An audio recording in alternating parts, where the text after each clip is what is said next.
Well, so the naturalist, as Lewis says, thinks that nature is a whole show. So everything in nature has to be explained in terms of nature and ultimately in terms of matter, energy, physical laws, quantum mechanics. Everything has to be explained in terms of that. And in particular, the naturalist believes that nature is essentially blind.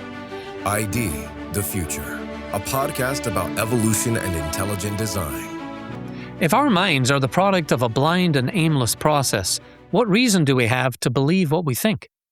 But if we can be rational because a rational intelligence designed life and the universe, how does that change how we should think about thinking? Welcome to ID the Future. I'm your host, Andrew McDiarmid.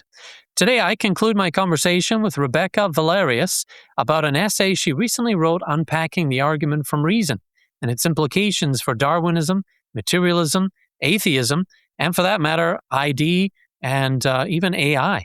Rebekah has a BS in biochemistry and a master's in apologetics. She teaches advanced chemistry, biology, and apologetics at a classical Christian school in the Dallas area. Rebekah is also an editor and contributing writer with Shadowlands Dispatch, an online journal dedicated to Christian apologetics. Welcome back, Rebekah. Thank you for having me. In the first half of our conversation, you helped us unpack the argument from reason as C.S. Lewis formulates it in his book, Miracles. Your essay lays it out all very clearly, and I think it's a great resource to help us wrap our heads around this really important topic. Before we can begin considering the evidence of design in nature, we first need to make sure we can trust our minds and our ability to reason. Remind us what the argument from reason is. Yeah, so the argument from reason basically asks the question, can we replace the rational grounds for our beliefs with non-rational causes? So it asks the question, are our beliefs totally reducible to non-rational material causes, physics, chemistry? Mm-hmm. Okay. So in contrast, what does the naturalist believe about the origin of cognition? Well, so the naturalist, as Lewis says, thinks that nature is a whole show. So everything in nature has to be explained in terms of nature and ultimately in terms of matter, energy, physical laws, quantum mechanics. Everything has to be explained in terms of that. And in particular, the naturalist believes that nature is essentially blind and purposeless. And so everything has to be reducible to that, including our cognition. So when I think that we used in the last podcast, when I think that I am looking at evidence and that evidence is compelling me or causing me to come to a conclusion, we have to have at rock bottom a material cause for that. And what we said, matter can't know anything. Matter doesn't know how to, if you take the syllogism, all men are mortal, Socrates is a man, therefore Socrates must be mortal. Matter doesn't understand the structure of a syllogism. Matter doesn't understand math. Matter doesn't understand anything. Right. And yet we're saying all of this came from matter, or at least the naturalist is. So if you have a thought, that's just matter, right? Blind, purposeless matter and motion. And then if you apply meaning to that thought, or meaning to this thought over another and choose one over the other, the naturalist says that's just all matter as well, and blind, purposeless, matter and motion. And so how do you know what's true and what isn't? How do you know that you can even reach truth? I guess is the central problem there. Now, in part one, we talked about philosopher and atheist Daniel Dennett as an example of how naturalists sort of get hemmed in by naturalism when it comes to explaining cognition. Dennett called naturalism a universal acid that eats through all our concepts of mind and meaning. Remind us how Dennett explained rationality. Well, he kind of explained it away. He uses rationality to explain away rationality. Wow. So he says rationality is ultimately illusion. All of our traditional concepts of mind and meaning are eroded by evolutionary naturalism. But he still thinks that evolution can give rise to some kind of, I guess he would call it sub-rationality. But the problem is he calls ultimately the process of rational inference. So when the naturalist is looking at the scientific evidence and thinks it's the evidence that's compelling him to believe in naturalism, it's really physical causes that's doing that. The problem is Dennett himself has to use rational inference to make that argument. So it's like it's the proverbial sawing off the limb that he's sitting on in the tree. Yeah, and he borrows from the language of mind in order to argue that the mind doesn't exist, doesn't he? Yes. Yes. Oh, scientists do this all the time.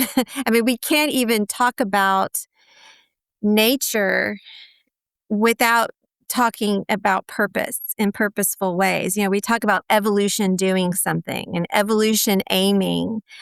We can't escape this sort of teleological language. Mm-hmm. And I think it was JBS Haldane that said teleological language is like a mistress that you don't want to be seen with in public for the biologist. Yeah. They came up with this other term, teleomony. I can't even say it right. Oh, yeah. But basically, it's just a hand waving. It's just a saying that, well, we're going to borrow it because it's useful, but it doesn't really mean anything. So, so he uses the language of mind to explain mind away. And so it's incoherent ultimately. Yeah, and ultimately his universal acid, there are certain things that he even will protect from that acid, Yes. right? That don't burn That's what away he's doing. because he needs them to make arguments, and express doubts about the existence of God or the verifiability of the science. Yeah. Well, another person that got caught up in the conundrum of whether to trust rational thought, if it's merely the product of non-rational matter and blind, aimless processes, was Mr. Charles Darwin himself. In a letter to William Graham in 1881, Darwin wrote, "With me, the horrid doubt always arises whether the conviction of man's mind, which has been developed from the mind of the lower animals, are of any value or are at all trustworthy." So he really wrestled with it. Did that stop him, though, from believing his theory of evolution? Yeah. No. And so in particular, if you go look in my paper, I put a link to an online source of all Darwin's letters. Someone's collected it. It came at the end of his life. And the conviction in particular that he was talking about doubting was the conviction that the universe was designed. So he said, yes, I can't seem to escape the conviction of design in nature, but how can I trust that my convictions, if they come from the mind of the lower animals? So he was isolating that little conviction, right? So he didn't sort of follow through that very good intuition he had, that very good intuition about a sort of a paradox going on here, and follow it through to the end and see that even he used rational inference to come up with his theory. And if he had followed that sort of question of, can I trust the thoughts of the minds developed from the minds of the lower animals, why didn't he reserved his thoughts about naturalism and evolution in a little sacred space away from that, just like Dennett does. So he's not consistent. He doesn't follow it through to its end, which is sad. Yeah, it sounds like he got he hemmed himself in by his own theory of natural selection. And we've published, or some of our scholars and scientists have published books sort of giving a more human look at Darwin and his background and family and his thought processes. And as you take all that in, you look and you start to feel sorry for the guy because you bring in the aspect of his relationship with his father. And the fact that his father would say, look, you don't want to be a disgrace to your family. What are you doing messing around with your studies? Get serious. And this is when he was studying in Edinburgh, in my hometown, for a while. And indeed, he did get serious and he came up with this theory and he stuck to it, even though he was fighting these doubts about it. And so it's kind of a sad story, really, to see how much he clung to something that really he struggled with the logical consistency of it. Now, speaking of Darwin and his theory, you mentioned American philosopher and theologian Alvin Plantinga, also in your essay. In his Mhm. evolutionary argument against naturalism, Plantinga formulates the argument from reason to demonstrate the unreliability of reasoning if the brain is a product of blind evolution. Can you briefly describe Plantinga's approach and how it's different from Lewis's? Yeah. So actually, I think what Plantinga really does is he further develops something that Lewis does talk about in Miracles, and he takes it into the realm of analytical philosophy and probabilistic theory. And so he really fine tunes it. So Lewis does mention this as well. So an escape hatch for naturalists that Dennett tries to use and many use is this idea that they think that evolution can they recognize that there's this problem with non-rational matter giving rise to rational thought and non-rational processes. And by definition, evolution has to be blind, right? It's the blind watchmaker, right? Mm-hmm. As Dawkins says, it's not really aiming for anything. So they want to try to figure out how we can get from that to reliable cognitive faculties, right? Because this is what it's calling into question. How can we trust our cognitive faculties if it's the product of blind, aimless processes? And so they think, and a lot of them, again, we talked about in naturalism of the gaps, they think, well, science will eventually show how you can go from non-rational matter to cognitive faculties we can trust. Well, Yeah. so Plantinga takes that, and Lewis mentions this, and then Plantinga takes it further and makes it very technical philosophically by saying that the fact that we know evolution is not tracking truth, it's tracking survivability first and foremost, right? It's the environmental conditions that are selecting for those mutations that give you survivability, but that doesn't necessarily mean truth. So Yeah. at its heart, evolution is tracking survivability. So the probability that our cognitive faculties are fine-tuned for truth are not as high as perhaps they are for survivability. And it Mm. does have a problem. Thomas Nagel, we mentioned in the last episode, even brings up it's hard to see what the truth value of some of our complex mathematics have for survivability. I mean, string theory. I mean, how does string theory help us stay alive? Yeah. I know it gives a lot of people a headache when they have to study it. I think of I had to take physical chemistry, some aspects of that. You know what? That actually reduced my survivability. So anyway, there's just certain truths that it's hard to track. So he put it into a probabilistic framework and said the probability is very low that this is actually giving us tracking true beliefs. So our cognitive confidence is very, very low. Okay. All right, so that's how they compare. But you Mhm. do focus on Lewis's Yeah. formulation of this in your Mhm. work. And as Lewis wrestled with this structural flaw in naturalism, you write that he sought consistency. He wanted Mhm. to really understand this. If he wanted to maintain that abstract thought, when obedient to logic, gave indisputable truth, then thought could not be an event that was solely dependent upon the action of matter. Now, Mhm. you word it differently in your essay. You say, if our reasoning is entirely reducible to something that by its very nature does not reason, the Mhm. former is nothing but sound and fury. Can you Mhm. unpack that just a little more? Yeah, so matter does not know the difference between, doesn't know the difference between a premise and a conclusion, right? Yeah. So we talked about the mechanics of how our brains work, a neurotransmitter, I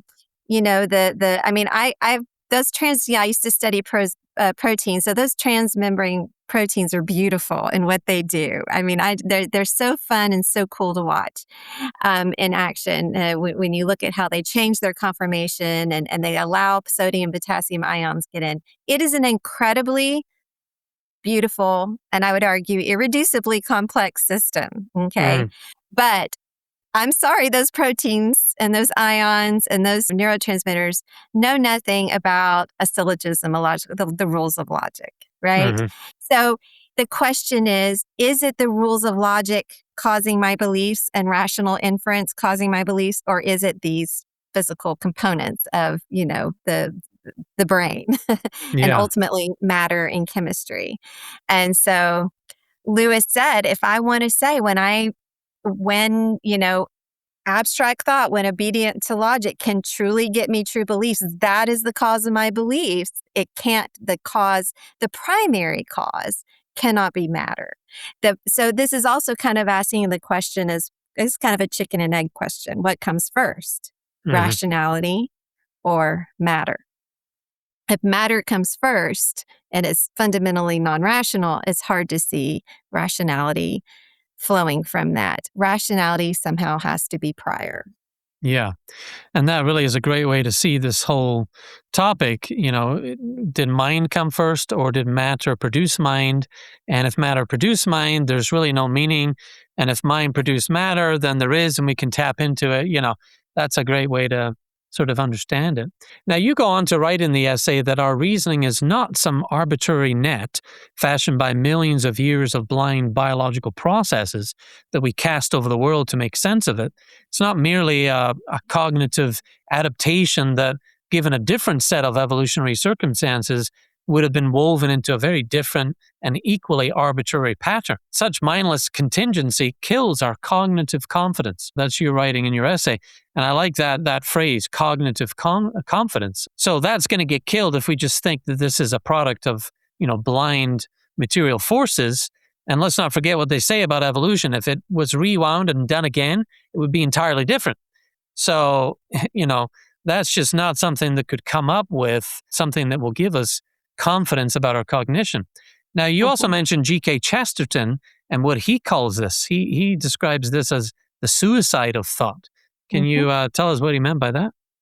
Yeah, so G.K. Chesterton, the quote that I share in it really mirrors Darwin, which makes me think that he might have read them. So writing in 1908 in his masterpiece, Orthodoxy, G.K. Chesterton is definitely an intellectual hero of mine, as is C.S. Lewis. But he notes, he was seeing this same consequences, right? He probably read Balfour. Balfour wrote his book in 1895 that Balfour was a prominent British philosopher that directly attacked this idea of naturalistic evolution giving rise to reliable human cognitive faculties. So, and Lewis is going to take that too. So there were a lot of people that saw the inconsistency here. So Chesterton says, in that quote that I share, he said, reason itself is a matter of faith. It's a matter of faith to assert that our thoughts have any relation to reality at all, right? If our thoughts are just matter, and matter neither sees or knows, well, so how do we know what reality is? He said, they're all just they're all just movements in the minds of a bewildered ape. And then he said, there is a thought that stops all thought. That is the only thought that ought to be stopped. And I think he would put that one of those thoughts would be naturalism. So, yeah. And I will say, one of the consequences of people seeing this incoherence in naturalism, but embracing it, is the postmodern movement we see today, because they bought that. And Chesterton saw this coming. If you read Orthodoxy, you can see him seeing it coming down the road, which postmodernists now realize that, they talk about being in post-truth society, right? And that we can't really know the truth. So everything is reduced to this sort of Darwinian power play. So there were definitely postmodernists at the time that tried to embrace it as well. But ultimately, his idea of it being the suicide of thought is that if we can't trust our reasoning, then we can't reason at all. And also, what does Lewis conclude about reason? You talked about him realizing that this wasn't just explaining our mind, but it also explained the cosmos in our previous episode. Can you just touch on that again? This is not just about in here, but it's actually out there, isn't it? Yeah, so I shared the quote earlier that we're not reading rationality onto a sort of an essentially dead universe. We're responding to a rationality which with the universe has already been saturated. So our participation in logic and rationality is actually participation in something external, because he's seeing that it has to be external to matter, right? And there has to be some kind of reason built into nature, which, scientists themselves assume this. They assume there's some sort of rationality and reason in nature. We see the regularity of nature and we assume it's real. We're not being fooled, right? And so this all fits within, you know, the basic assumptions of scientists for many for hundreds of years. I will say that this naturalism is nothing new under the sun, because even Plato and Aristotle had to deal with the atomists of their day in the 3rd and 5th century, or 4th and 5th century, Democritus. And they were basically the proto-naturalists in a lot of ways. And Plato and then his student behind him, Aristotle, saw that no, there is this immaterial aspect to mind. And that's what Lewis is going to conclude in Miracles. Our minds and our reasoning capacity don't fit into nature as in being caused by nature. We kind of stand over it in a sense. And there's a supernatural element to that. And for Lewis himself in his own journey, it was this realization that sort of freed him from, the binds of his own atheism to be open to the idea of something outside of nature. Now, it would take him 10 years to eventually become a Christian, but it opened the door. It closed the door on materialistic naturalism for him and led him into being open to having this sort of external rationality or intelligence in nature. Yeah. Now, this argument that, mind is over matter and comes before it, that clearly is something that connects to intelligent design. How do you see the argument from reason informing and supporting the argument for intelligent design? Well, it asks the question, our intelligence itself has to be intelligently designed. If it is the result of blind, purposeless, non-rational matter, then it's an illusion. But we all know that it's not an illusion, right? People can say it, but they don't act that way. They act as if they have a lot of faith in their cognitive faculties. And in fact, like I mentioned before, the naturalist himself, when he wants to invalidate an argument, will tell somebody that their argument is a result of non-rational causes, upbringing, prior religious beliefs, right? We fundamentally understand that it needs to be purely rational in some way. Now, it's not that it's totally separate from the physical. We know that our physical brain can have effects on our rationality, but it still has to be some component. So it introduces intelligence. And like I mentioned before, we talk about the signature in the cell, and Michael Behe's irreducible complexity. We can look at these things and see design.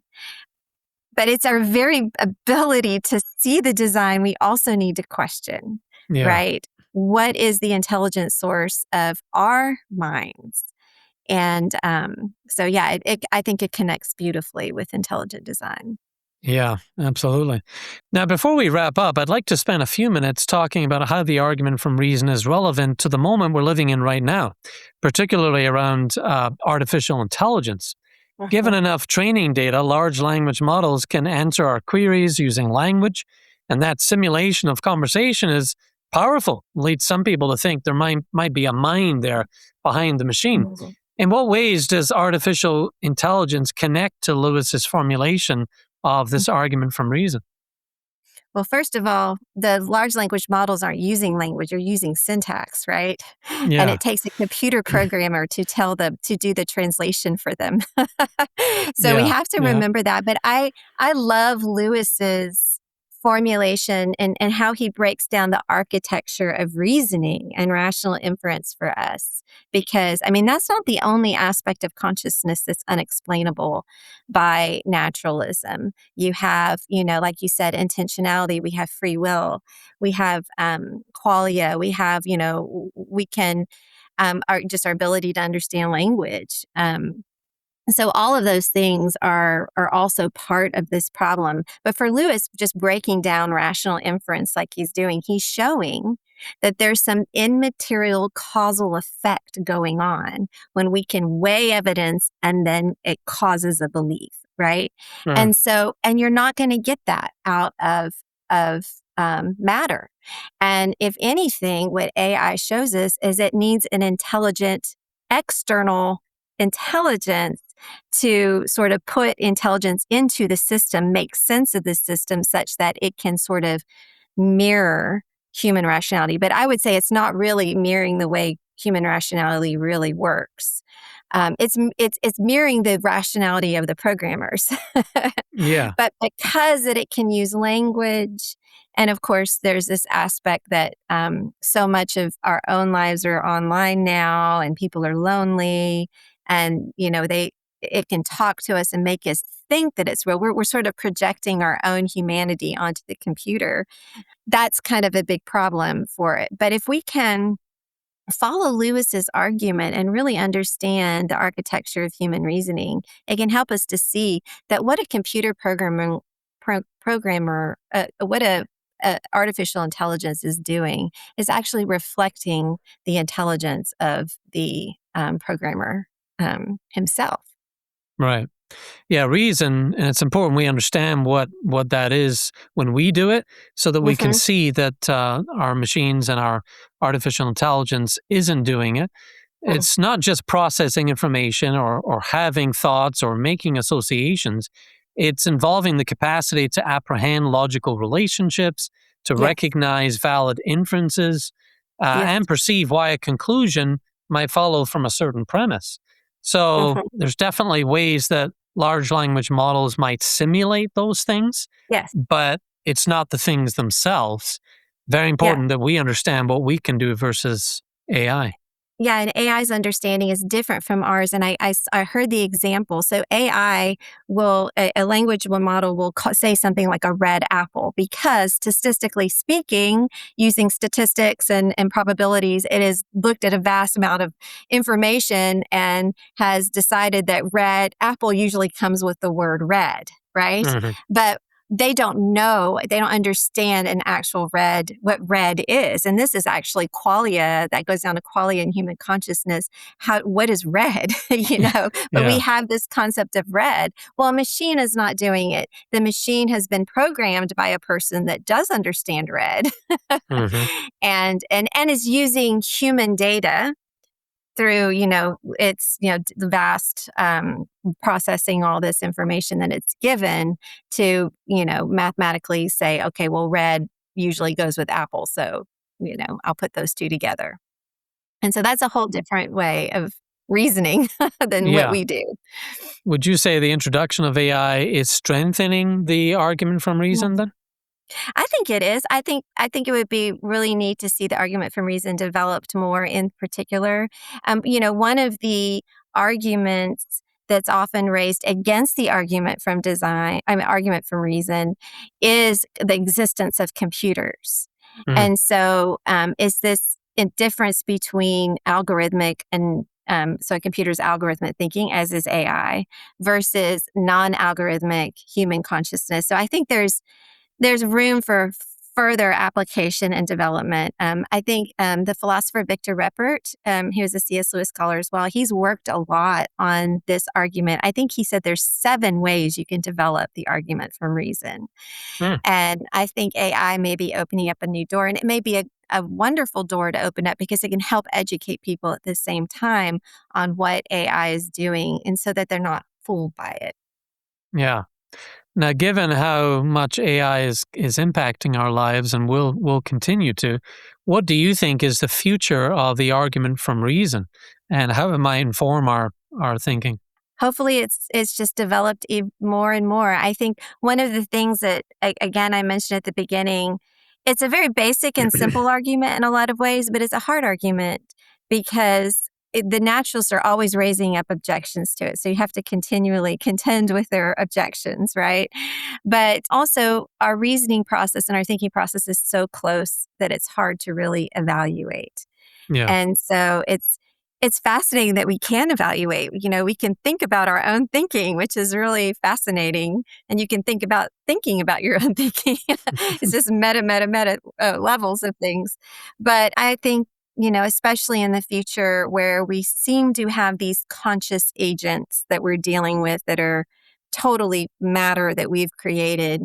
The argument from reason is a great way. It could be developed and really developed specifically to target that kind of what's going on with AI to help protect us from it.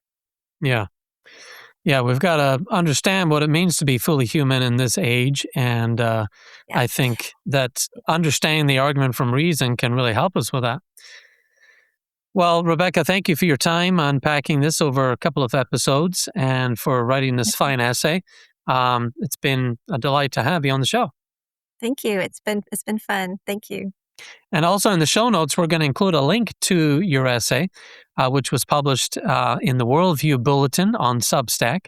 I encourage readers, viewers to read it in full and see if you can get to the point where you can formulate it in your own words, this argument from reason, because really everything else is downstream from that. And Rebekah, just to mention this one more time, when we were talking before this interview, and indeed we mentioned it in part one, you said that before we can recognize a signature in the cell, we must, get to the point where we can see the signature in our own reasoning process. That's a great way to put it. Yes. Well, listeners, viewers, if you haven't enjoyed part one of this conversation, go back and do so now. And we look forward to having more great conversations in the near future. For ID the Future, I'm Andrew McDiarmid. Thanks for joining us. Visit us at idthefuture.com and intelligentdesign.org. This program is copyright Discovery Institute and recorded by its Center for Science and Culture.